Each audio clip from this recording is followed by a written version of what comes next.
بسم اللہ الرحمن الرحیم۔ ناظرین محترم السلام علیکم۔ سچ ٹیلی ویژن کی جانب سے خصوصی پروگرام اور میں ہوں آپ کا میزبان اظہر علی عابدی۔ ناظرین، تاریخ انسانیت میں اور سب سے بڑھ کے تاریخ اسلام میں بہت سی ہستیاں، بہت سی شخصیات ایسی ہیں کہ جن کی معرفت حاصل کرنا، جن کے بارے میں جاننا ہمارے لیے نہ صرف ضروری ہے بلکہ واجب ہے۔ اہل بیت علیہم السلام کی شخصیات اور ہستیاں اسی زمرے میں آتی ہیں۔ رسول پاک ختم مرتبت محمد مصطفیٰ صلی اللہ علیہ وآلہ وسلم نے فرمایا تھا کہ میں تم میں دو چیزیں چھوڑے جا رہا ہوں، ایک قرآن اور ایک میری اطاعت۔ جب تک قرآن پاک سے اور میری آل سے تم متمسک رہو گے، تم ہدایت پر رہو گے، اور یہ دونوں چیزیں کبھی جدا نہیں ہوں گی یہاں تک کہ حوض کوثر پر مجھ تک پہنچیں گی۔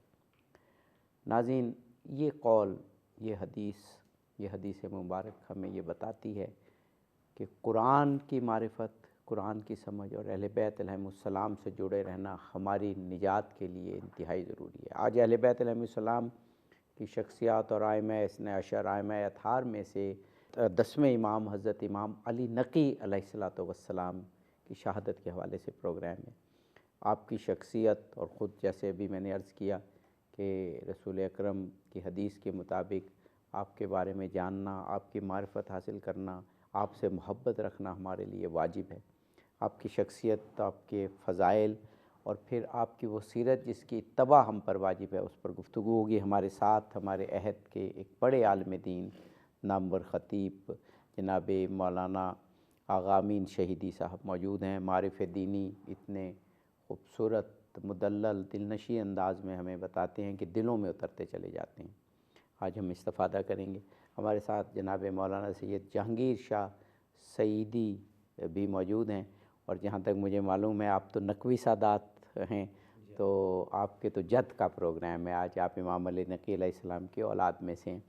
جناب مولانا آغا امین شہیدی صاحب نے، ظاہر ہے جب پہلا سوال ہوتا ہے تو روایتی سوال ہوتا ہے آپ کی شخصیت اور آپ کی ہستی کے بارے میں، لیکن میں ابھی کچھ دیر پہلے آپ نے جو حضرت امام علی نقی علیہ السلام نے جو زیارت جامعہ ہمیں تعلیم کی، میں اس میں ابھی پڑھ رہا تھا اور میں رہ نہیں سکتا کہ جو میں نے اس وقت یہ سوچا کہ پہلا سوال میں یہی کروں گا، گو یہ غیر روایتی سا ہوگا، لیکن اس میں یہ لکھا ہے کہ ائمہ طاہرین کے بارے میں، اہل بیت کے بارے میں امام علی نقی علیہ السلام نے لکھا کہ آپ آزمائش کا ایک دروازہ ہیں۔ جہاں پہلے آپ کی معرفت اور عظمت بیان کی اور بتایا آپ آزمائش کا دروازہ ہیں، اور پھر آگے جو مفہوم ہے کہ جو آپ کی طرف آیا اس نے نجات پائی، اور جو آپ سے دور ہو گیا وہ تباہ و برباد ہو گیا، جی، تو اور گمراہ ہو گیا۔ تو یہ ان جملوں کی حکمت اور ان جملوں کی اہمیت ذرا بتائیے گا۔ بسم اللہ الرحمن الرحیم۔ عابدی صاحب، آپ نے چونکہ امام ہادی علیہ السلام کا موضوع چھیڑا ہے، تو میرا خیال ہے اس سوال پہ آنے سے پہلے اس کی طرف میں آؤں گا، جی ہو سکتا ہے پروگرام کے اگلے حصے میں آؤں۔ جی ضرور۔ امام ہادی علیہ السلام کے دو نام ہیں، ایک علی النقی اور ایک ہادی۔ جی یہ ذہن میں رکھیے گا کہ ائمہ اہل البیت میں ناموں کا انتخاب اس لیے نہیں ہوتا کہ یہ نام بڑا خوبصورت ہے، اس لیے خوبصورت نام میں رکھوں۔ اہل البیت کے گھرانے میں نام کا انتخاب اس شخص میں موجود صفات کی بنیاد پر ہوتا ہے۔ بہت خوب۔ یہ شخصیت اپنی پاکیزگی کے اعتبار سے اتنی عظیم ہے کہ ان کو نقی کہتے ہیں، اور ہدایت کے اعتبار سے ان کا جو ہدایت کا پہلو ہے وہ تمام عالم کو اپنے دامن میں سمیٹتا ہے، اس لیے ان کو ہادی کہا جاتا ہے۔ چونکہ میں بہت مختصر کر رہا ہوں ورنہ اس پر بڑی ڈیبیٹ ہو سکتی ہے، گفتگو ہو سکتی ہے۔ بالکل صحیح۔ امام علی النقی علیہ السلام کے ذریعے سے اللہ تبارک و تعالیٰ نے اس امت کو دو بہت بڑی نعمتوں سے نوازا ہے۔ واہ، سبحان اللہ۔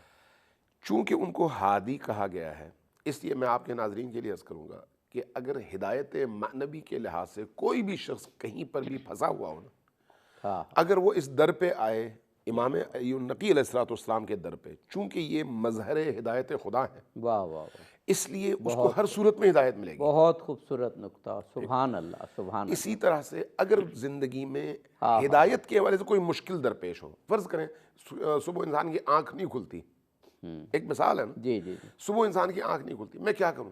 اس دروازے پر جا کر ان سے توسل کریں واہ کہ واہ واہ، مجھے میرے دل کے دروازے کھول دیں تاکہ میں صبح نماز کے لیے اٹھ سکوں۔ واہ واہ، یہ بھی وہی ہدایت کا دروازہ ہے۔ بے شک بے شک، معنویت کی لذت انسان کو محسوس نہیں ہوتی، واہ، نماز کی لذت محسوس نہیں ہوتی، قرآن کریم کی تلاوت کی لذت انسان فیل نہیں کرتا، دعا کی لذت انسان فیل نہیں کرتا، صرف عبادت پڑھ کے گزر جاتا ہے۔ یہ بھی اس ہدایت سے محرومی کا نتیجہ ہے۔ اگر انسان ان تمام معاملات میں اس دروازے پر جا کر اس ہستی کو اپنا شفیع بنائے اور ان کے ذریعے سے اللہ سے مانگے تو یہ ساری جو اس کی بیماریاں اور کیفیات ہیں یہ دور ہو سکتی ہیں، اور اس کو ہدایت کا ایک بہت بڑا دروازہ کھلا مل سکتا ہے جہاں سے وہ فیض یاب ہو سکتا ہے۔ امام علی النقی علیہ السلام متوکل عباسی کے دور میں گزرے ہیں۔ جی جی بالکل، متوکل عباسی ظالم ترین عباسی خلیفہ ہے، جس نے کربلا کو امام حسین علیہ السلام کے قبر اطہر کو جوہڑ میں تبدیل کیا تھا، ہائے، جس نے 17 بار فرات کے پانی کا رخ اس قبر اطہر کی طرف موڑا تھا، 17 بار، جس نے کربلا کے انہی 2 مزارات حضرت عباس اور حضرت امام حسین اس کے ارد گرد فصیل بنا کر پانی کا رخ ادھر موڑ کے اس فصیل کے اندر پانی کو جمع کر کے روک دیا تھا تاکہ ان قبروں کے نشانات مٹ جائیں۔ ہائے، آپ اس سے اندازہ لگا سکتے ہیں کہ متوکل کیسا شقی اور خبیث انسان تھا۔ صحیح بات، بالکل، اس کے دور میں امام علی النقی علیہ السلام نے زندگی گزاری ہے۔ اس زمانے میں چونکہ دارالخلافہ سامرہ تھا، اس لیے یہ عبد الرحمن اصفہانی ہیں، روایت وہ نقل کرتے ہیں، وہ خود، اب میں ان کی ڈیٹیل نہیں بیان کرتا چونکہ ٹائم پھر ادھر نکل جائے گا۔ وہ کہتے ہیں کہ ہمارے ہاں حکومتی اہلکاروں نے کوئی ظلم اور ستم کیا تو جو لوگ ستم کا وہ مشق ٹھہرے اور ان پر ظلم ہوا، ان کو لے کے میں چلا گیا سامرہ تاکہ متوکل کے دربار میں عباسی کے تو شکایت کر سکوں۔ کہتے ہیں جب ہم دارالامارہ کے سامنے پہنچے تو میں نے دیکھا کہ بہت لوگ جمع ہیں۔ میں نے پوچھا یہ کیوں جمع ہے؟ کہا کہ آج امام علی النقی کو پکڑ کے لایا جا رہا ہے دربار میں اور گمان یہ ہے کہ ان کو سزا دیں گے۔ کہتے ہیں میں بھی وہاں پر مجمع میں کھڑا ہو گیا، میں نے دیکھا اس اثنا میں ایک خوبصورت شخصیت کو پکڑ کے لایا جا رہا ہے۔ میں نے ان کا چہرہ دیکھا تو ان کے چہرے کو دیکھ کر ان کی محبت میرے دل میں اتر گئی۔ میں نے اللہ سے اسی وقت دعا کی، خدایا اس کو متوکل کے ظلم سے تو نجات دے، وہ ظلم نہ کر سکے۔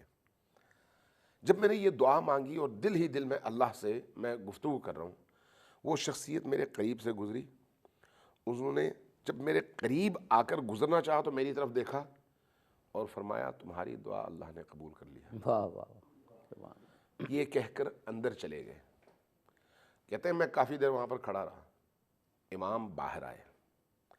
جب باہر آئے تو فرمایا میں نے کہا تھا نا کہ تمہاری دعا اللہ نے قبول کر لیا ہے، واہ جاؤ اللہ نے تمہیں ایک لمبی زندگی دی واہ، اور تمام نعمتوں سے نوازا ہے، تمہیں دولت بھی بہت ملے گی اور تمہیں اولاد بھی بہت ملے گی۔ واہ، اب وہ جب یہ روایت نقل کرتا ہے تو کہتا ہے کہ اس وقت میری عمر 80 سال ہے، میرے پاس دنیا کی ہر نعمت موجود ہے اور میری اولادوں کی کثرت ہے، اور یہ ساری نعمتیں اس ایک لمحے میں مجھے میسر ہوئیں جب میرے دل سے ان کے لیے دعا نکلی اور انہوں نے اس دعا کے نتیجے میں مجھ پر نظر کرم فرمایا۔ واہ واہ، سبحان اللہ سبحان اللہ، یہ وہ ہستی ہے۔ واہ واہ، اس ہستی سے ہمیں 2 چیزیں ملی ہیں، ایک زیارت جامعہ بے شک، اور ایک زیارت غدیریہ۔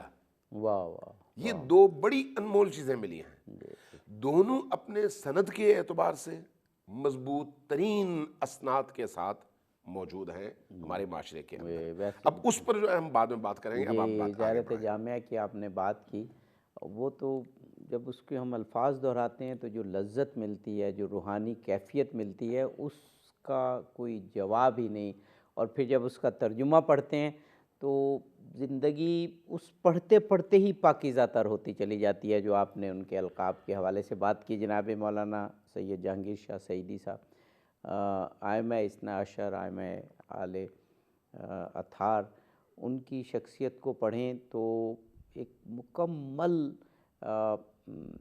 کردار ہمیں نظر آتا ہے زندگی کے ہر شعبے کے حوالے سے۔ عموماً اور امام علی نقی علیہ السلام کی زندگی کے حوالے سے ابھی جیسے قبلہ آغا امین شہیدی صاحب نے بھی کہا کہ اگر ان ائمہ کی سیرت کو ہم اپنا لیں معرفت اور محبت کے ساتھ، تو دور حاضر کے بہت سے مسائل تو ایسے ہی حل ہو جائیں جو ہماری روحانی اور اخلاقی کیفیات کے حوالے سے ہیں۔ بسم اللہ الرحمن الرحیم۔ عابدی صاحب بہت شکریہ آپ کا اور سچ ٹی وی کا۔ میں سمجھتا ہوں کہ ہمیشہ سچ ٹی وی سے بہت ہی اہم پروگرام ہوتے ہیں، اور خاص طور پر یہ جو مقدس ہستیاں ہیں ان کے حوالے سے، ان کی ولادت پر اور ان کی شہادت کے موقع پر جو پروگرام ہوتے ہیں اور پوری دنیا میں دیکھے جاتے ہیں، یہ عمل کرنے پر سچ ٹی وی مبارکباد کا مستحق ہے کہ ان مقدس ہستیوں کے حوالے سے پروگرام کرتی ہیں۔ میں اپنی بات کا آغاز اگر یہاں سے کروں، حضرت امام علی نقی علیہ السلام کا ایک قول ہے، فرمان ہے اس سے کہ جو اللہ تعالیٰ سے ڈرے گا لوگ اس سے ڈریں گے، واہ واہ اور جو اللہ کی اطاعت کرے گا لوگ اس کی اطاعت کریں گے۔ واہ۔ دراصل یہ جو ائمہ ہیں، یہ جو مقدس ہستیاں ہیں، حضرت امام نقی علیہ السلام، یہ اللہ تعالیٰ سے ڈرنے والے ہیں، اللہ کے حکم کی اطاعت کرنے والے ہیں، پیروی کرنے والے ہیں، اللہ کے رسول کے حکم کی پیروی کرنے والے ہیں۔ پھر لوگوں کے دلوں میں اللہ تعالیٰ محبت پیدا کر دیتا ہے۔ وہ جو حدیث جبرائیل، ایک حدیث پاک ہے کہ جب اللہ تعالیٰ کسی سے محبت کرتا ہے تو جبرائیل کو کہتا ہے آسمان پہ اعلان کر دو، پھر آسمان والے بھی اس سے محبت کرتے ہیں۔ پھر اللہ تعالیٰ جبرائیل کو حکم دیتا ہے زمین میں آپ اعلان کر دو، پھر جبرائیل اعلان کر دیتا ہے، پھر زمین والے بھی اس سے محبت کرتے ہیں۔ تو یہ جو اتنی صدیاں بیت جانے کے بعد حضرت امام نقی علیہ السلام سے آپ محبت کرتے ہیں، آج ان کی شہادت پر پروگرام ہو رہا ہے، یہ ہمارے دلوں میں، ہمارے قلوب و اذان میں اللہ نے ان کی محبت ڈال دی ہے۔ تو الحمدللہ یہ وہ ہستیاں جنہیں ہمیشہ اللہ تعالیٰ کی اطاعت کی ہے، اللہ تعالیٰ کے حکم کی تعمیل کی ہے، اور پھر اللہ تعالیٰ نے لوگوں کے دلوں میں ان کی محبت ڈال دی۔ اس لیے یہ جتنے بھی ائمہ مقدس ہستیاں گزری ہیں، ان کو طبی موت نہیں آئی، ان کو شہید کیا گیا۔ اس کی وجہ یہ ہے کہ اس وقت کے جتنے بادشاہ تھے وہ ان سے خوف زدہ ہوتے تھے، کیونکہ بادشاہ یہ برداشت نہیں کر سکتا کہ لوگ بادشاہ کے علاوہ کسی اور کے قدم چومیں، کسی اور کے ہاتھ چومیں، کسی اور سے عقیدت رکھیں، محبت رکھیں، پیار رکھیں۔ لیکن ہوتا کیا تھا کہ یہ تو بادشاہ تھے، ان بادشاہوں کی عزت نہیں تھی، پروٹوکول نہیں تھا، لوگوں کے دل میں ان کا گھر نہیں تھا جس طرح ان ہستیوں کا تھا جو حضرت امام نقی علیہ السلام ہے۔ یہ جو متوکل بادشاہ ہے، اس کی بھی بنیادی وجہ یہ ہے، اس کے کان بھرے گئے ہیں، متوکل بادشاہ کے کان بھرے گئے ہیں۔ جناب یہ امام نقی علیہ السلام جو ہیں، یہ اگر یہاں رہیں گے تو آپ کی بادشاہ خطرے میں پڑ جائے گی، اور آپ کے سارے معاملات جو ہیں وہ خراب ہو جائیں گے۔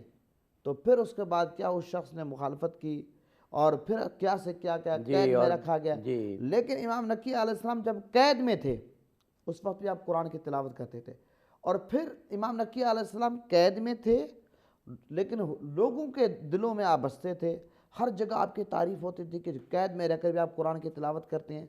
عابدی صاحب، میں ایک بات پڑھ رہا تھا، میں حیران ہوا کہ امام نقی علیہ السلام جہاں بھی رہتے تھے قید میں، آپ ایک قبر تیار کروا لیتے تھے، اور وہ قبر کس لیے تیار کرواتے تھے؟ اس میں بڑا ایک خاموش پیغام تھا۔ تو جب آپ سے پوچھا گیا کہ آپ قبر کیوں تیار کرواتے ہیں، ہم نے فرمایا کہ اس لیے کہ قبر ہر وقت میرے سامنے رہے اور میں قبر کی فکر میں رہوں۔ لیکن اس میں خاموش پیغام یہ تھا کہ بادشاہ زیادہ سے زیادہ کیا کرے گا، جان لے گا۔ تو جس شخص نے ہمیشہ قبر کو سامنے رکھا ہوا ہے وہ تو موت سے نہیں ڈرتا۔ بادشاہ، ظالم بادشاہ زیادہ سے زیادہ یہ کرے گا، جان لے گا، شہید کر دے گا، کہ حق کی خاطر تو وہ موت سے ڈرتے ہی نہیں تھے۔ تو جو شخص ہر وقت موت کو یاد رکھے اور حق کا ساتھ دے، حق کو بیان کرے، تو ظالم بادشاہ ان سے ڈرتے تھے۔ اور یہی معاملہ تھا، اس لیے آپ کو زہر دے کے شہید کیا گیا، آپ پہ ظلم کیا گیا، طرح طرح کی آپ کو صحبتوں سے گزارا گیا، لیکن آپ حق کے راستے میں ہمیشہ۔ جی جناب آغا امین شہیدی قبلہ حضرت امام علی نقی الہادی علیہ السلام، ان کی زندگی سے بھی اور اب زیارت جامعہ کا ذکر کر رہے تھے، انہوں نے باقی ائمہ کی معرفت، اور وہ خود بھی اس کے حصے کی ایک کڑی تھے، اپنی معرفت بھی کرائی، اس کے کچھ معارف ہمیں بتائیے، اور میرا پہلا سوال بھی اسی زیارت جامعہ کے حوالے سے تھا۔ جی دیکھیے، میں نے اپنے پہلے حصے میں یہ عرض کیا کہ امام ہادی علیہ السلام نے، امام علی النقی علیہ السلام نے 2 تحفے دیے ہیں عالم اسلام کو، ایک زیارت جامعہ ہے اور ایک زیارت غدیریہ۔ بے شک، آپ کا سوال زیارت جامعہ کے حوالے سے ہے۔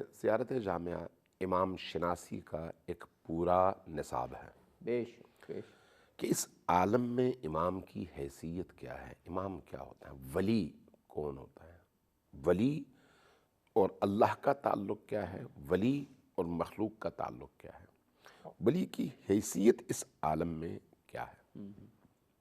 بنیادی طور پر اس زیارت کے پڑھنے کا جو دستور امام ہادی علیہ السلام سے منقول ہے، سوال یہ ہے کہ کیا انہوں نے ولایت کو کما حقہ بیان کیا ہے، امامت کو کما حقہ بیان کیا ہے، مقام امام کو کما حقہ جیسا ہے ویسے بیان کیا ہے، یا ہمارے فہم اور ہماری سوچ جہاں تک جا سکتی تھی وہاں تک ہمیں سمجھایا ہے۔ بے شک، بالکل، مطلب یہ دوسرے والا ہے، پہلے والا نہیں ہے۔ بالکل، یعنی جو کچھ ہم زیارت جامعہ میں ائمہ اہل البیت علیہ السلام کے حوالے سے امام ہادی علیہ السلام کے کلام میں پڑھتے ہیں، وہ ہماری سطح کو سامنے رکھتے ہوئے بیان کیا گیا ہے، لیکن وہ جو ہماری سطح کو سامنے رکھ کر بیان کیا گیا ہے اس میں بھی ایسی چیزیں ہیں کہ ان چیزوں کی وجہ سے ہمیں پابند کیا گیا ہے کہ جب آپ زیارت جامعہ پڑھیں تو اس سے پہلے 100 بار اللہ اکبر کہیں۔ واہ، سبحان اللہ، کیوں؟ اس لیے کہ زیارت جامعہ کے ان الفاظ اور جملوں کی وجہ سے خدا نخواستہ آپ کا ذہن کہیں اور نہ چلا جائے۔ جی کیا خوبصورت تعبیر ٹھیک؟ آپ نے کی، واہ یعنی واہ واہ، آپ توحید کو پہلے رکھیں گے، توحید محفوظ رہے۔ بے شک۔ اب توحید سے جب آپ آئیں گے نیچے رسالت، اور رسالت کے بعد امامت۔ صاحب یہ نقطہ میں چاہ رہا ہوں، آپ کیا ایمان افروز نقطہ آپ نے بیان فرمایا، اس کو ہم ایک وقفہ لینا ہے، وقفے کے بعد جاری رکھتے ہیں۔ ناظرین ہمارے ساتھ رہیے، جلدی واپس آتے ہیں۔ ناظرین پروگرام میں ایک مرتبہ پھر حاضر خدمت ہیں 10ویں امام، 10ویں لال ولایت حضرت امام علی نقی الہادی علیہ السلام، ان کی شہادت کے حوالے سے پروگرام، ان کی سیرت اور ائمہ اطہار کی معرفت کے حوالے سے خوبصورت، دل نشیں اور پرمعرفت گفتگو ہو رہی ہے۔ ہمارے ساتھ مولانا آغا امین شہیدی صاحب موجود ہیں، اور ہمارے ساتھ مولانا جہانگیر شاہ سعیدی صاحب۔ زیارت جامعہ کے معارف کے حوالے سے آپ بیان فرما رہے تھے، کیونکہ ائمہ طاہرین علیہ السلام کی سیرت کا جب بھی پروگرام ہوتا ہے تو سیرت اور زندگی کے بارے میں بات ہوتی ہے، کبھی کبھی بات جو ان کے معارف ہیں جو انہوں نے بیان کیے وہ رہ جاتی ہے، لیکن آج ہماری خوش قسمتی کہ امام نقی علیہ السلام کے حوالے سے زیارت جامعہ، اور آپ نے جیسے زیارت غدیریہ کا بتایا، یہ بڑی معروف ہیں، لیکن ان کے معارف کو ہم اس طریقے سے غور نہیں کرتے۔ آپ بہت ہی اچھے انداز میں ان میں موجود معارف بیان فرما رہے ہیں۔ تو میں عرض کر رہا تھا کہ امام ہادی علیہ السلام نے زیارت جامعہ کی صورت میں ایک مستند ترین متن ہمیں دیا ہے، جس کے ذریعے سے ہم اپنے فہم اور اپنی عقل کے مطابق امام شناسی کا چیپٹر اپنے آپ پر واضح کر سکتے ہیں اور گمراہی سے بچ سکتے ہیں۔ واہ، لیکن اس کا مطلب یہ نہیں ہے کہ امامت یہی ہے جو بیان کیا گیا ہے، نہیں، وہ ہمارے فہم کے مطابق ہے۔ بالکل، لیکن اس کے باوجود جو احتیاط کی گئی ہے اور اس کا ادب بیان کیا گیا ہے وہ یہ ہے کہ اس سے پہلے 100 بار اللہ اکبر کہو۔ سبحان اللہ اکبر کیوں کہو؟ کہیں تمہارے ذہن میں کسی گوشے میں کوئی ایسا خیال پیدا نہ ہو جو ان ائمہ کے حوالے سے تمہیں توحید کے مقابلے میں متصادم کر دے، ہائے ہائے، واہ واہ، چونکہ توحید اصل ہے اور یہ بہرحال اللہ کی مخلوق ہے، بالکل، لیکن وہ مخلوق ہیں جو تمام مخلوقات سے برتر ہیں۔ بے شک، ٹھیک، اس بنیاد پر جب ہم زیارت جامع کبیرہ کی تاثیر دیکھتے ہیں نا، تو اس میں توحید آپ کو ملتی ہے، اس میں ولایت کے مقامات آپ کو ملتے ہیں، اس میں آخرت کا تصور آپ کو ملتا ہے، اس آخرت کے تصور کے ساتھ ساتھ انسان کے عمل اور اس کی آخرت کا تعلق آپ کو ملتا ہے، اور اس کے ساتھ ساتھ جو چیز آپ کے عمل کی قبولیت کا باعث ہے اس کا پورا ایک چیپٹر آپ کو ملتا ہے۔ یہاں تک کہ جب آپ زیارت جامعہ پڑھتے ہیں تو زیارت جامعہ آپ کو بتاتی ہے کہ اگر آپ اللہ کی بارگاہ میں کوئی گناہ کرتے ہیں تو اس گناہ کی بخشش کا ذریعہ بھی یہی ہستیاں ہیں. ان سے ہٹ کر اگر آپ بخشش چاہیں تو بخشش ہو نہیں سکتی. بے شک بالکل. نجات چاہیں نجات ہو نہیں سکتی. ٹھیک.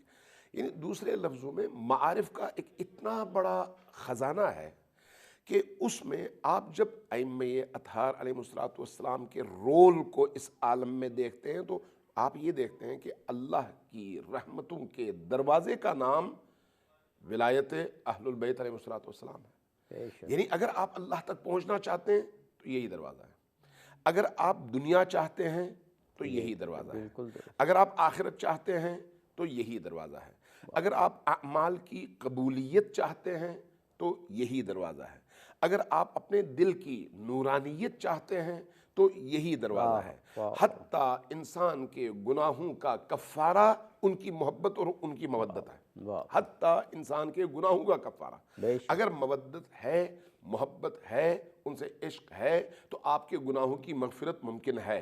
اگر یہ نہیں ہے تو کوئی گناہ بخشا بھی نہیں جائے گا.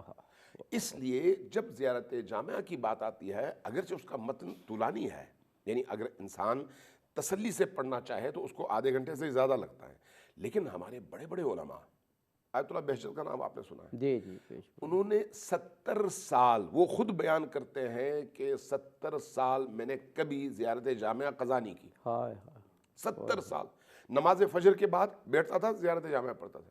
پھر اس کے بعد یہ بیان کرنے کے بعد کہتے ہیں ہم تو بڑے سست تھے، ہمیں اتنی توفیق نہیں ملی. لیکن ہمارے جو اساتذہ تھے وہ تو ان کا تو رات دن ورد ہی زیارت جامعہ کبیرہ تھا.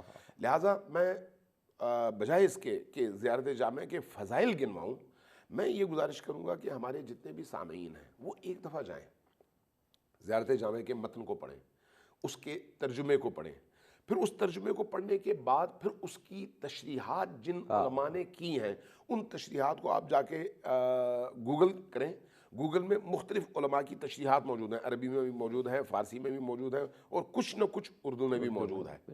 اس کے ذریعے سے آپ کو تھوڑا سا اندازہ ہوگا کہ زیارت جامعہ کی صورت میں معرفت کا ایک ایسا گہرا سمندر اور وسیع افق انسانوں پر کھلتا ہے کہ انسان اس کے بعد پھر اپنے آپ کو انتہائی چھوٹا اور حقیر محسوس کرتا ہے، اور اللہ کی عبودیت کے حوالے سے اس کا دل آمادہ ہو جاتا ہے کہ اگر یہ ہستیاں ایسی ہیں تو پھر ہمیں ان ہستیوں سے ہٹ کر کہیں اور نہیں جانا چاہیے. سبحان اللہ سبحان اللہ. جناب مولانا جہانگیر شاہ سعیدی صاحب، سچ ٹی وی پر ہم ائمہ طاہرین علیہ السلام کے پروگرامز کرتے ہیں، اور اس میں شیعہ سنی اسلام کے تمام مکاتب فکر کے علماء آتے ہیں. اور یہ تاثر اگر کبھی تھا بھی تو یہ زائل ہو رہا ہے کہ یہ جو ائمہ ہیں یہ کسی ایک مکتب، کسی ایک فرقے کے نہیں ہیں. ان کو سب قابل اتباع سمجھتے ہیں، سب ان کی سیرت کو اپنانے کے خواہاں ہیں، اور سب ان کی محبت کو اپنے اوپر رسول اللہ کی حدیث کے مطابق واجب سمجھتے ہیں. اور یہی صورت حضرت امام علی نقی علیہ السلام کی ہے. آپ اہل سنت عالم دین ہیں، گو آپ تو ان کی اولاد میں سے بھی ہیں امام علی نقی علیہ السلام کی، لیکن آپ وہی فضائل بیان فرما رہے ہیں، وہی اسی طریقے سے ان کی معرفت کی باتیں کر رہے ہیں.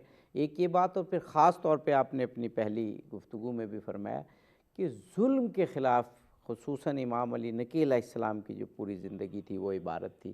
ظالم بادشاہوں کے خلاف آپ کھڑے رہے، ڈٹے رہے، اور لوگوں کے حقوق کے دفاع کی خاطر کبھی بھی ان ظالم ڈکٹیٹرز اور بادشاہوں کی آپ نے دشمنی اور ان کا مقابلہ آپ نے نہیں چھوڑا. یہ امام علی نقی علیہ السلام اور ان سے پہلے کے جو ائمہ ہیں ان کا ایک خاص بات ان کی سیرت کی رہی ہے. فرمائیے. دیکھیں آپ جیسے میں عرض کروں گا کہ ائمہ اہل بیت ہوں، جتنی بھی یہ مقدس ہستیاں ہیں، انہیں ڈٹ کر ظلم کے خلاف جہاد کیا ہے، اور جہاد باللسان بھی کیا ہے، اور جہاد بالسیف بھی کیا ہے، اور ہمیشہ مقابلہ کیا ہے. لیکن یہاں پر ایک سوال لوگ کرتی ہیں کہ یہ جو مقدس ہستیاں ہیں جن کو اللہ نے اتنی بڑی پاور دی ہے، ان نے کرامات کیوں نہیں دکھائی؟ نبی کا معجزہ ہے، اور یہ جو مقدس ہستیاں ان نے کرامات کیوں نہیں دکھائی؟ جب آپ بات بات پہ کرامت کا ذکر کرتی ہیں، حالانکہ حضرت امام نقی علیہ السلام کے حوالے سے جو ان کے پاس پاور تھی، خود فرمایا تھا. امام نقی علیہ السلام کا فرمان ہے کہ کہ حضرت سلمان علیہ السلام کا جو آصف بن برقیہ ہے، جو آنکھ جھپکنے سے پہلے تخت لائے ہیں، تخت بلقیس لائے ہیں، ان کے پاس جو اسم اعظم تھا، اسم اعظم کی تعداد 37 ہے، ان کے پاس صرف ایک اسم اعظم تھا، ان کے پاس اتنی پاور تھی۔ تو حضرت امام نقی علیہ السلام نے فرمایا کہ جو ہمارے پاس اسم اعظم ہے وہ ہے 72، 72۔ تو آپ اندازہ لگائیں جس کے پاس ایک اسم اعظم ہو وہ تخت بلقیس کو آنکھ جھپکنے سے پہلے لیا جس میں قرآن میں ذکر موجود ہے، اور جس کے پاس 72 ہوں، تو مجھے آپ یہ بتائیں کیا متوکل عباسی کا وہ ستیہ ناش نہیں کر سکتے تھے؟ بالکل صحیح۔ اور یہی لوگ کہتے ہیں کہ کربلا میں جب آپ کہتے ہیں کہ امام حسین ہمارے مددگار ہیں، ان کے آپ وسیلہ پیش کرتے تو امام حسین نے کربلا میں پیاسے کیوں تھے؟ اس طرح کے لوگ باتیں کرتے ہیں۔ میں اس سوال کا جواب عرض کروں گا، ہر بندہ اپنے اپنے انداز سے جواب عرض کرتا ہے۔ میں عرض کروں گا کہ بات یہ ہے کہ ہر جگہ کرامات نہیں دکھانی ہوتی۔ یہاں پر یہ جو ائمہ اہل بیت ہیں یہ آقا علیہ السلام کے فارور ہیں، آقا علیہ السلام کا جو دین ہے ان کے ذریعے ہم تک پہنچا ہے۔ انہوں نے یہ ہمیں میسیج دیا ہے کہ ہر جگہ کرامات نہیں دکھانی ہوتی، جہاں کرامات کا موقع تھا وہاں کرامات دکھائی ہیں، بے شک۔ اب یہ اور لیکن ہر جگہ کرامات نہیں دکھانی، کہیں مقابلہ کرنا ہوتا ہے، ڈٹ کر کھڑا ہونا ہوتا ہے۔ بالکل تو صحیح۔ یہ متوکل بادشاہ کے سامنے ڈٹ کر کھڑے کی، ہار نہیں مانی، دنیا جان کی ساری تکلیفیں برداشت کی ہیں۔ لیکن اب یہ دیکھیں کہ جب آپ متوکل بادشاہ کے دربار میں گئے ہیں، اس وقت بلایا گیا آپ کو، اس نے آپ کو آفر دی کہ آپ شراب پئیں، آپ نے اسی موقع پر جواب دیا کہ ہمارے خاندان میں، ہماری نسل میں آج تک ہمارے خون میں یہ چیز شامل نہیں ہے۔ بے شک۔ پھر اس بدبخت شخص نے کہا کہ آپ گانا گائیں، امام نقی علیہ السلام نے اس کا انکار کیا۔ پھر جب متوکل نے کہا کہ آپ کو جو اشعارات پڑھیں، آپ نے وہ اشعار پڑھے جس میں رشد و ہدایت کا پیغام تھا، یہاں تک کہتے ہیں کہ ان کے ہاتھ میں جو شراب کے گلاس تھے متوکل بادشاہ عباسی اور جو اس کے ساتھی تھے، شراب کے گلاس ان کے ہاتھ سے گر پڑے۔ اور کرامات کی جہاں تک بات کرتے ہیں، جب وہ اس کو پھوڑا نکل آیا، اس کی ماں نے منت مانی، تو اس موقع پر حضرت امام نقی علیہ السلام کی وہ کرامت ہے کہ اس کا وہ پھوڑا ٹھیک ہو گیا تھا۔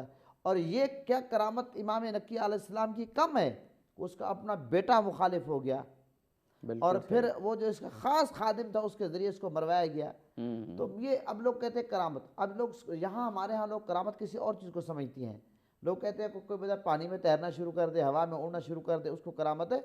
اس یہ تھوڑی کرامت ہے کہ بیٹا مخالف ہو جائے۔ بالکل صحیح بات۔ تو آپ اندازہ لگائیں تو یہ یعنی وہ جو کہتے ہیں نا ظالم کو ظلم کی سزا اس دنیا میں بھی ملتی ہے، تو خود متوکل اس کی سب سے بڑی مثال ہے۔ جی سب سے بڑی مثال ہے۔ اور دوسری بات ہے کہ ایک تاریخ ہے، اگر امام حسین علیہ السلام یزید کے مقابلے میں نہ جاتے تو صرف یہ ہے کہ کرامتیں دکھاتے تو کسی کو پتہ چلنا تھا، لیکن امام حسین کربلا میں گئے ہیں، دنیا کو پتہ چلا ہے کہ وہ ظلم کے خلاف ڈٹ کر کھڑا ہونا کیسے ہوتا ہے۔ امام نقی علیہ السلام اگر اس ظالم کا مقابلہ نہ کرتے تو آج امام نقی علیہ السلام کا کرامات کا ذکر تو بہت کم ہوتا ہے، لیکن جرأت اور بہادری کا اور حق کے لیے ڈٹ کر کھڑے ہونے کا ذکر تاریخ میں ہمیشہ زندہ رہتا ہے، اور ان کی اتباع ہوتی رہے گی۔ الحمدللہ آج ہے، لیکن ہمیں بھی چاہیے کہ آقا علیہ السلام کے اس فرمان کو مد نظر رکھتے ہوئے کہ جب کوئی غلط کام ہو اس کو زبان سے روکو، ہاتھ سے روکو، ایمان کا تھرڈ درجہ ہے اس کو دل میں بلا جانا، اور یہی ائمہ اہل بیت کا پیغام ہے، امام نقی علیہ السلام کا پیغام اور طریقہ تھا، ہمیں اس کو اپنانا چاہیے۔ اگر صاحب یہ پہلو بھی اگر جو معرفت کے حوالے سے اور جامع کبیرہ زیارت جامع کبیرہ کے حوالے سے کچھ کہنا چاہیں وہ بھی کنٹینیو رکھیے، لیکن یہ جو پہلو ہے کہ ظلم کے خلاف معاشرے میں جب ظلم دیکھا گیا تو ائمہ طاہرین، ائمہ آل اطہار کی جو ایک کامن چیز سیرت میں رہی کہ ظلم کے خلاف آواز بلند کی اور ایک سیرت چھوڑی ہے۔ اسلام سب کچھ برداشت کر سکتا ہے، سب کچھ سے مراد یہ ہے کہ ظلم کو برداشت نہ کرنے کی جو تعلیمات ہیں اسلام کی وہ اولین نظر آتی ہیں ہمیں۔ اس میں کوئی شک نہیں ہے، چونکہ ظلم ہمیشہ اللہ کے دشمنوں کی طرف سے ہوتا ہے، چونکہ ظالم کبھی بھی اللہ کا دوست نہیں ہو سکتا۔ ائمہ اطہار اللہ تبارک و تعالیٰ کی حجتوں کا نام ہے۔ ان ہستیوں کا سب سے بڑا کام یہی ہے کہ ظلم کے مقابلے میں کھڑے ہوں، اور آپ امیر المؤمنین سے لے کر امام حسن العسکری تک دیکھتے ہیں کہ جتنے ائمہ آئے سب کے سب شہید ہوئے۔ شہادت کی وجہ کیا ہے؟ اگر کوئی شخص معاشرے کے اندر ظالم قوتوں کے لیے چیلنج نہ بنے تو وہ محفوظ رہتا ہے۔ آج آپ دیکھ لیں، یہاں پر ایک آزاد لکھنے والے صحافی کو غائب کر دیا جاتا ہے، ریاست کے خلاف بولنے والے کو صفحے ہستی سے غائب کر دیا جاتا ہے، لیکن اتنے بڑے بڑے پیر، بڑے بڑے علماء، بڑے بڑے لوگ بڑی اچھی زندگی گزار رہے ہوتے ہیں. کیوں؟ اس لیے انہیں کوئی لینا دینا نہیں ہے، خاموشی سے بیٹھے ہوئے اپنی زندگی گزار رہے ہیں. ائمہ کیوں شہید ہوئے؟ اس لیے کہ کسی نے بھی اپنے زمانے کے اس حکمران کے ساتھ کمپرومائز نہیں کیا. اسی وجہ سے پہلے سے لے کے آخری تک سب نے جام شہادت نوش کی. کسی نے 25 سال کی عمر میں، کسی نے 48 سال کی عمر میں، کسی نے 36 سال کی عمر میں. یعنی ان عمروں میں ان ہستیوں نے جام شہادت نوش کیا ہے. تو امام علی النقی علیہ الصلوۃ والسلام بھی ان ہستیوں میں سے ہیں. لہٰذا جو میں نے پہلے واقعہ نقل کیا، اس کے بعد دوسرا واقعہ عرض کرتا ہوں آپ سے. ضرور. کہ امام علی النقی علیہ الصلوۃ والسلام کے بارے میں پتہ چلا کہ ان کی فالوئنگ شپ جو ہے بہت زیادہ بڑھ گئی ہے. اب اس وقت اس کا ارادہ یہ نہیں تھا کہ امام علی النقی کو شہید کیا جائے، لیکن اس نے سوچا میں کیا کروں. اپنے کمانڈر کو، فوجی جو ان کا سربراہ تھا، حکم دیا کہ آپ 1,00,000 فوج جمع کریں اور ان کی پریڈ کروائیں. جس طرح سے آج فوج دکھا کر وہ بتایا جاتا ہے اس کی ہیبت وغیرہ. تو ایک بہت بڑا گراؤنڈ سجایا گیا، اسٹیج سجایا گیا اور فوجوں کو لایا گیا سامنے، اور امام کو لے کے وہ آیا. یہ دکھانے کے لیے کہ اگر آپ نے کوئی اس طرح کی حرکت کی ہمارے خلاف، چونکہ اس کا مطلب یہ ہے کہ ہو تو رہی تھی نا حرکت، لوگوں میں بیداری اور شعور کی کیفیت تو جاری تھی، تو یہ اسی کو روکنے کے لیے خود امام کو مرعوب کرنا مقصد تھا. بالکل لے کے آئے سٹیج پہ، کہا کہ آپ نے دیکھی میری فوج؟ امام نے مسکرا کے کہا تمہیں میں اپنی فوج دکھاؤں؟ تو کہا آپ کی بھی کوئی فوج ہے؟ کہا ہاں. کہا دیکھو. امام نے تصرف فرمایا. اس تصرف کے نتیجے میں اس متوکل نے دیکھا کہ سامنے ہر طرف، آسمان سے زمین تک، ہر طرف نیزہ بردار، تلوار بردار فوجی ہیں، اور ان کے تیروں کا رخ متوکل کی طرف ہے. اور جہاں نگاہ دوڑاتا ہے وہاں پر فوج ہی فوج نظر آتی ہے. یہ منظر دیکھ کر اس کے پسینے چھوٹ گئے، پریشان ہوا. جب پریشان ہوا تو امام نے فرمایا کہ ڈرو مت، یہ تمہیں مارنے کے لیے نہیں ہے، اس لیے کہ ہمارا مقصد معجزات کے ذریعے سے تبدیلی لانا نہیں ہے، شعور کے ذریعے سے ہے. اس لیے یہ جو ابھی انہوں نے بیان کیا نا سعیدی صاحب نے، کہ وہ بڑا اہم ہے کہ انبیاء اگر معجزے سے لوگوں کی زندگیاں تبدیل کرنا چاہتے تو یہ تو کوئی کمال نہیں تھا. اگر ایسا تھا تو پھر خود خدا کو بھی معجزوں کے ذریعے سے تبدیل کرنا چاہتا. ہم ایک بریک لینا ہے، یہ بڑا اہم میں اس پر بات کرنا چاہوں گا چونکہ بڑا اہم ہے یہ موضوع. بریک کے بعد ناظرین چھوٹا سا بریک ہے، ہمارے ساتھ رہیے، جلدی واپس آتے ہیں. ناظرین پروگرام میں ایک مرتبہ پھر حاضر خدمت ہیں حضرت امام علی نقی الہادی علیہ الصلوۃ والسلام، 10ویں لال ولایت، 10ویں امام. رسول اللہ نے جو فرمایا کہ قرآن اور اہل بیت سے متمسک رہو، یہ ہمارے لیے واجب ہے. امام علی نقی علیہ السلام اسی سلسلے کی کڑی ہیں. ان سے محبت کرنا، ان کی سیرت کو جاننا ہم پر واجب ہے. بہت اہم نقطہ آغا امین شہیدی صاحب وقفے سے قبل فرما رہے تھے. آغا صاحب فرما رہے تھے کہ ظلم کے خلاف ہر امام نے جہاد کیا، ہر امام کھڑے رہے ہیں، لیکن معجزوں سے کام نہیں، لوگوں کی تربیت کے ذریعے. جی اس میں دیکھیں خود اللہ کی جو روش ہے، سنت ہے، وہ کیا ہے؟ اگر اللہ چاہتا تو آج جو 8 ارب انسان ہیں ان میں کوئی ایک بھی کافر ہو سکتا تھا؟ کیوں نہیں ہوا؟ اللہ نے اختیار دے کر بھیجا اور ان کے سامنے 2 رستے رکھے. انبیاء کو بھیجا ان کی عقلوں کو کامل کریں تاکہ کمال عقل کے ساتھ وہ بہتر کا انتخاب کریں. لہٰذا انبیاء بھی جب آئے تو اس لیے نہیں آئے کہ معجزے دکھائیں، معجزے انہوں نے اپنی صداقت کے لیے دکھائے ہیں، لوگوں کو مسلمان بنانے کے لیے نہیں. یہ بتانے کے اگر ہم یہ معجزہ دکھا رہے ہیں تو اس کا مطلب یہ ہے کہ ہم اللہ کی طرف سے ہیں. اب یہ جب تمہیں یقین ہو گیا کہ ہم اللہ کی طرف سے ہیں تو اب معجزے دیکھ کر نہیں، میری ہدایات اور میرے کلام کو دیکھ کر تم صحیح رستے کا انتخاب کرو. یعنی انبیاء آئے تربیت کے لیے. اسی طرح سے ائمہ کا دور ہے. ائمہ علیہ الصلوۃ والسلام اگر معجزے سے لوگوں میں تبدیلی لانا چاہتے تو ان قربانیوں کی کوئی ضرورت نہیں تھی. یہ قربانیاں اسی لیے ہیں کہ ان کے ذریعے سے ضمیر انسانی پر درے برستے رہیں اور ہر آنے والے دور کا انسان گزشتہ دور سے سبق سیکھے اور ان ہستیوں کی پہچان اور معرفت بڑھے۔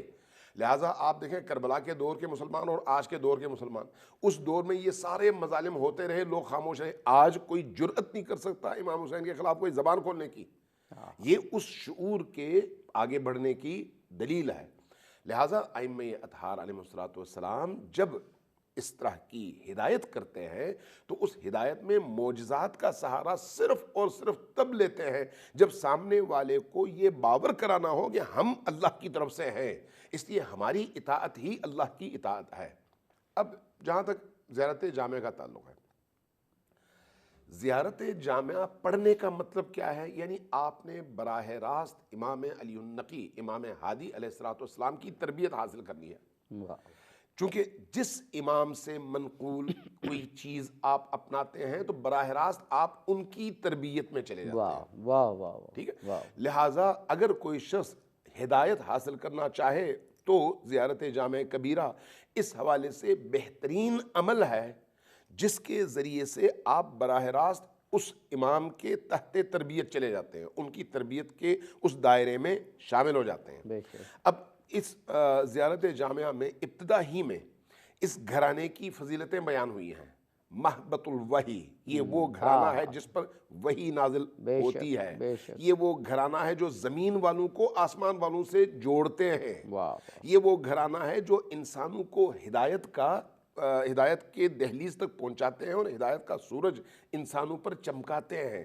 اگر آپ زیارت جامعہ میں موجود ان مفاہیم پر غور کریں تو آپ کو ایک پورا سمندر نظر آتا ہے۔ دو جملے اس حوالے سے کہوں زیارت غدیریہ کے حوالے، مجھے یہ خوف تھا کہ کہیں وہ رہ نہ جائے۔ ایک نقطہ ہے، اگر میں مولانا جہانگیر شاہ سعیدی صاحب سے پوچھوں چند منٹس کے لیے اور پھر واپس آپ کی طرف آتے ہیں۔ وہ واقعی باتیں اتنی زیادہ اور معارف اتنے زیادہ ہیں کہ ہر وقت دھڑکا لگا رہتا ہے کہ پروگرام کا وقت ختم ہوا جاتا ہے۔ میں ایک مختصر سا سوال جناب مولانا جہانگیر شاہ سعیدی صاحب سے کروں اور پھر آگے۔ ائمہ طاہرین کی جو رسول اللہ کی ابھی ہم نے احادیث بیان کی، ان کی معرفت واجب ہے، یہ جو ایک ڈیوائن پہلو ہے جو خدا کی طرف سے ان ائمہ کو امام بنانا اور ان کو علم دینا، اس کے حوالے سے بھی امام علی نقی علیہ السلام کی شخصیت ایک حجت ہے کہ آپ کو امامت کا فریضہ 8 سال کی عمر میں مل گیا، یعنی آپ کے والد گرامی حضرت امام محمد تقی علیہ السلام کو شہید کر دیا گیا، اور اس دور میں 8 سال کے بظاہر بچے کو امام ماننا یہ ناممکن سا نظر آتا تھا، لیکن آپ کا علم، آپ کی فراست، جس طرح آپ مسجد نبی میں بیٹھ کے لوگوں کے مسائل کو حل کرتے تھے، انہیں مسائل بتاتے تھے، تو یہ پہلو دنیا کے سامنے ہے کہ امام ہوتا ہے، وہ 8 سال کا ہو، وہ 10 سال کا ہو، وہ 15 سال کا ہو، جب ان پہ امامت کا فریضہ عائد ہوتا ہے۔ جی، حضرت عیسیٰ کی مثال سامنے، تو یہ تو بالکل امام علی نقی علیہ السلام کی شخصیت کو دنیا کے سامنے ایک حجت قرار دے دیتا ہے کہ دیکھو ریکارڈڈ ہسٹری ہے کہ 8 سال کا بچہ ہے لیکن کیونکہ امام ہے تو زمانے کو ہدایت دے رہا ہے۔ دیکھیں، میں عرض کروں گا یہ اللہ کی عطا ہے، اللہ تعالیٰ چاہے جس کو نواز دے۔ حضرت امام نقی علیہ السلام کو اللہ تعالیٰ نے بچپن ہی سے اللہ تعالیٰ نے خداداد صلاحیات جو ہوتی ہیں اس سے نوازا ہے۔ ویسے تو ہمارے ہاں تو 8 سال کے بچے جو ہے وہ تو صحیح سلام کلام ہی نہیں کر سکتے، جو سلام کلام کے آداب ہے اس سے واقف نہیں ہو سکتے، لیکن یہ اللہ کا کرم ہوتا ہے، یہ جو مقدس ہستیاں ہوتی ہیں جن سے اللہ نے کام لینا ہوتا ہے، تو پھر وہاں پر یہ ہے کہ کم عمری میں اللہ تعالیٰ وہ صلاحیتیں عطا کر دیتا ہے کہ جو لوگوں کو 40 سال میں بھی نہیں ملتی۔ ہم نے دیکھا کہ لوگ 50 سال کے ہو گئے، لوگوں کو کچھ نہیں آتا ہے، لیکن بہت سارے ایسے لوگ ہیں کم عمری میں مل جاتی ہے۔ امام نقی علیہ السلام کو اللہ تعالیٰ نے اتنے صلاحیتوں سے نوازا ہے، میں یہ سمجھتا ہوں کہ یہ ہماری بدقسمتی ہے کہ ان ہستیوں پر ہمیں لڑنا نہیں چاہیے۔ یہ جو ہستیاں ہیں ان کی جو قربانیاں ہیں لازوال قربانیاں ہیں، ان کی جو خدمات ہیں اور ان کا جو مقام ہے، ان کی جو عظمت ہے، ان کی جو کرامات ہیں، اور وہ مقام اللہ کی طرف سے عطا کیا ہوا، اور یہ اللہ تعالیٰ کی طرف سے عطا کرتا ہے، اور ان ہستیوں کو خراج تحسین پیش کرنا چاہیے۔ ان ہستیوں کے وسیلے سے اللہ کی بارگاہ میں ہمیں جھولی پھیلانی چاہیے۔ میں سمجھتا ہوں یہ وہ مقدس ہستیاں ہیں جن کے صدقے ہماری دعائیں اللہ تعالیٰ قبول کرے گا، جن کے وسیلے سے ہم دعائیں کریں۔ اور ہماری بدقسمتی کا ہم سمجھتے ہیں کہ بھئی یہ کوئی اسی ایک مسلک کے ہیں، یہ ہستیاں کسی ایک مسلک کی نہیں ہیں، یہ نبی پاک صلی اللہ علیہ وسلم کا خاندان ہے۔ جس طرح نبی پاک صلی اللہ علیہ وسلم سب کے ہیں، یہ ہستیاں سب کی ہیں، یہ جو ان ہستیوں سے دور ہے، میں یہ سمجھتا ہوں وہ بد نصیب ہے، بد قسمت ہے۔ بہت سارے ایسے لوگ ہیں ان ہستیوں کا لوگوں کا نام ہی نہیں آتا۔ میں نے ایک دفعہ آپ کو پہلے بتایا کہ ہم نے مسجد کی تعمیر کی تو وہاں 12 اماموں کے نام میں نے مسجد میں لکھوائے ہیں، اور اشرا مبشرہ کے بھی لکھوائے ہیں، اور خلفاء راشدین کے 5 دن پاک کے۔ تو میرے ایک نمازی بڑے بھولے بھالے تھے، مجھے کہتے ہیں شاہ جی حضرت علی کا نام 4 مرتبہ مسجد میں آ گیا، لکھا آپ نے 4 دفعہ لکھوا دیا۔ میں نے کہا حضرت یہ تو اللہ نے حضرت علی کو شان دیا، آپ جا کر پوچھیں کہ حضرت علی کو اتنی شان کیوں دیے، جدھر دیکھو علی کا نام آ جاتا ہے۔ تو بات یہ ہے، یہ لوگوں کو کسی کا پتہ نہیں ہے، تو ہمارے علماء کو چاہیے، کیونکہ آج بھی جس امام کی بات ہو رہی ہے ان کا نام بھی علی ہے۔ نہیں ہاں، میں یہ عرض کروں گا کہ ہمارے لوگوں کو چاہیے ان ہستیوں کا باقاعدہ ہمارے علماء جمعوں پہ بیان کریں، اور اس کے ساتھ ساتھ ہم گورنمنٹ سے مطالبہ کرتے ہیں ان ہستیوں کا نصاب میں شامل کیا جائے، تاکہ جو ہمارے بچے ہیں، بچوں کی جو میموری ہے اس میں حضرت امام نقی علیہ السلام کی جو قربانیاں ہیں اور جو ان کا جذبہ ہے، ایک ظالم کے خلاف ڈٹ کر کھڑا ہونا ہے، اور کسی چیز کی پرواہ نہیں کی، بھوک کی، پیاس کی، اپنے سکون کی، اپنے آرام کی پرواہ نہیں کی، قید میں رہے، جہاں بھی رہے، اللہ رسول کا نام بلند رکھا۔ تو جب نصاب میں ان ہستیوں کو ہم شامل کریں گے، مدارس کے نصاب میں بھی، اسکول کالج کے نصاب بھی شامل کریں گے، تو یقین ہماری نوجوان نسل کو اس چیز کا پتہ ہوگا، پھر یہ ایک مسلک تک یہ محدود نہیں رہیں گی۔ قبلہ وہ بار بار جو میں ذکر کر رہا ہوں کہ حضور کی اس حدیث پہ بھی عمل ہوگا کہ قرآن اور میرے اہل بیت، میری اطرت، ان دونوں دو چیزیں چھوڑ کے جا رہا ہوں، 2 چیزیں، اس پر عمل ہوگا، ایک واجب پر عمل ہوگا۔ جناب مولانا آغا امین شہیدی صاحب، لیکن میں چاہ رہا ہوں کہ وہ جو نقطہ ایک رہ گیا کہ ہم تو عام طور پہ یہی سمجھتے ہیں کہ زیارت جامع کبیرہ ایسی عظیم زیارت آپ نے چھوڑی، لیکن آپ بتا رہے ہیں کہ ایک اور بڑی اہم زیارت غدیریہ۔ جہانگیر سعیدی صاحب نے جو گفتگو کی نا، اس نمازی نے کہا کہ علی کا نام 4 مرتبہ آیا، آپ نے پھر اس میں جو لقمہ دیا ان کا بھی نام علی ہے، تو اگر آپ غور کریں انہوں نے جس پس منظر میں گفتگو کی، اشرۂ مبشرہ علی شامل، 5 دن پاک علی شامل، خلفائے راشدین علی شامل، 12 امام علی شامل، باقی علیوں کی بات نہیں ہو رہی۔ جی 5 مرتبہ آتا، اس بیچارے نے تو 4 مرتبہ کا ہے، نام 5 مرتبہ ہے۔ اچھا ماشاءاللہ۔ اچھا اب آتے ہیں اس موضوع کی طرف۔ دیکھیں اہل البیت علیہ السلام کو اسی زیارت جامعہ میں رحمت کا منبع اور مصدر قرار دیا گیا ہے۔ رحمت کا منبع اور رحمت کا مصدر، یہ رحمت کیا ہوتا ہے؟ اگر اس پر تھوڑا سا غور کیا جائے نا، آدمی پر بہت سارے افق کھل جاتے ہیں۔ نبی کریم کو اللہ نے رحمتاً للعالمین بنا کر بھیجا۔ ہم عام طور پر بعض مولوی حضرات سے سنتے ہیں کہ اللہ تبارک و تعالیٰ کی رحمت جو ہے وہ 100 ماؤں سے 70 ماؤں سے زیادہ ہے، وہ رسول اللہ کی توہین کر رہے ہوتے ہیں۔ صحیح بات، حقیقت یہ ہے 70 مائیں کیا بیچتی ہیں؟ اگر آپ احادیث نبوی دیکھیں تو نبی کریم کی حدیث ہے، اور یہی حدیث امام رضا علیہ السلام سے بھی منقول ہے۔ اسی زیارت جامعہ کو سامنے رکھتے ہوئے میں یہ جلدی بات مکمل کر لوں کہ فرمایا کہ 1-2 جملے آپ زیارت غدیریہ کے بارے میں، وہ پھر وہ ضروری ہے، تو وہ یوں ہے کہ رسول اللہ نے فرمایا کہ اللہ کی رحمت کے 100 حصے ہیں، 100 میں سے 1 حصہ تمام مخلوقات میں ابتدائے خلقت سے، خلقت آدم نہیں، ابتدائے خلقت سے انتہائے خلقت تک تمام مخلوقات میں وہ 1 حصہ تقسیم ہوا ہے۔ اس 1 حصے کی وجہ سے بنی نوع آدم میں جتنے لوگوں کے اندر رحمت ہے، چاہے باپ ہو، ماں ہو، بھائی ہو، بہن، وہ رحمت وہ اس 1 ذرے کی وجہ سے ہے۔ تو پوچھا گیا باقی رحمت 99 حصہ، کہا میں اور میری آل۔ یعنی ان 99 حصے رحمت کا مظہر محمد و آل محمد ہیں، اور آپ زیارت جامعہ میں اس لیے ان کو معدن رحمت کہتے ہیں، اور یہ ہمیں امام علی النقی نے سکھائی ہے کہ ہم معدن رحمت ہیں، یعنی جہاں سے رحمت پھوٹتی ہے، رحمت کا خزانہ، جہاں سے جتنی بھی رحمت باہر آئے، رحمت کم نہیں ہوتی۔ اچھا دوسری بات، زیارت غدیریہ، امام علی النقی علیہ السلام کو مدینہ سے لایا جا رہا تھا سامرہ، دور کس کا ہے؟ متوکل کا، یعنی خبیث ترین اور شقی ترین حکمران۔ یہ راستہ یہاں سے گزرتا ہے کوفہ سے، اس وقت نجف شہر نہیں تھا، اس کو نجف شہر اس وقت جو ہے یہی جو اس وقت قبرستان ہے وادی السلام، یہ جو ہے اس وقت موجود تھا، یہاں پر قبرستان تھا، اس کے ساتھ جو ہے کوفہ شہر تھا۔ امام یہاں پر تشریف لائے، انہی کے ساتھ ان سے اجازت لی کہ میں نے یہاں پر 2 رکعت نماز پڑھنی ہے، دعا کرنی ہے، رک گئے۔ امام علی النقی علیہ السلام مولا علی کی قبر پر تشریف لائے، واہ واہ، یہاں پر کھڑے ہو کر آپ نے امام علی علیہ السلام کی ایک زیارت پڑھی، جس کو زیارت غدیریہ کہتے ہیں۔ واہ واہ واہ، اس زیارت غدیریہ پر اگر آپ غور کریں تو وہ معارف اور امام شناسی کا ایک پورا نصاب ہے، واہ واہ، اس میں غدیر سے لے کر واقعات بھی شامل ہیں، اور اسی مختصر سی زیارت میں 40 قرآن کی آیتیں موجود ہیں، 40، واہ واہ، اور ان 40 قرآن کی آیتوں کے علاوہ اسی زیارت غدیریہ میں 206 امیر المؤمنین کی صفات کا تذکرہ ہے۔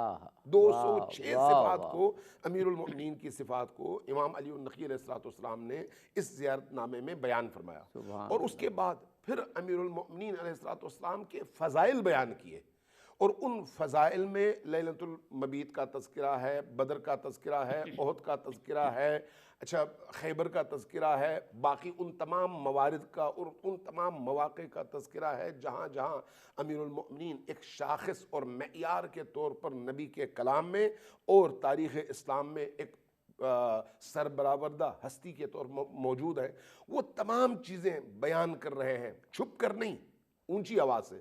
کس کے دور میں؟ متوکل کے دور میں۔ اب آپ دیکھیں، متوکل کا دور ہے شقی ترین اور ظالم ترین انسان، اور اس کے دور میں گرفتار انسان، گرفتار امام علی کی قبر پر کھڑے ہو کر امیر المؤمنین کے وہ فضائل اور پھر ان کے دشمنوں کے وہ معائب بیان کر رہے ہیں۔ اس لیے میں یہ سمجھتا ہوں کہ امام علی النقی علیہ السلام سے منقول ان دونوں چیزوں کو ہمیں ذرا غور سے پڑھنا چاہیے۔ دونوں چیزیں مفاتیح الجنان میں موجود ہیں۔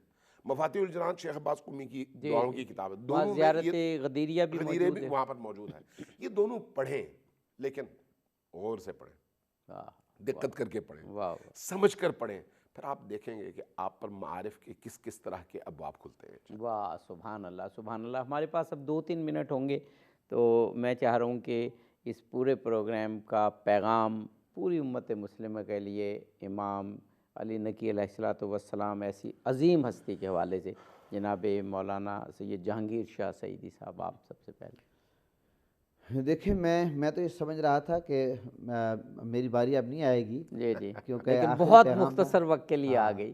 میں یہی عرض کروں گا کہ یہ جو مقدس ہستیاں ہیں، ان پر بات کرنا، ان کی عظمت بیان کرنا، یہ ہماری خوش نصیبی ہے، یہ اللہ کا کرم ہے کہ فضل ہے، اللہ کے توفیق سے ہم ان کی شان بیان کرتے ہیں، ورنہ ہم اس قابل نہیں ہیں، اور ہمیں ان کی شان بیان کرنی چاہیے، اور ان کی جو سیرت ہے اس کو پڑھنا چاہیے۔ جب تک کسی ہستی کی سیرت کو ہم پڑھیں گے نہیں، اس وقت تک اس ہستی کا ہمیں پتہ نہیں چلے گا، کیونکہ یا تو یہ ہے کہ آپ کسی سے ملاقات کریں، آپ ہم کلام ہوں، گفتگو کریں، اس کو پہچانتے ہوں، پھر تو آپ کو پڑھنے کی ضرورت نہیں ہے۔ لیکن جب آپ نے کسی ہستی کو دیکھا نہیں ہے، آپ ہم کلام نہیں ہوئے، اب جب تک آپ اس ہستی کو پڑھیں گے نہیں تو آپ کو کیا پتہ چلے گا اس ہستی نے کیا قربانیاں دی ہیں، کیا محنت کی ہے، اسلام کی سربلندی کا لیے اسلام کا جھنڈا کیسے بلند کیا ہے۔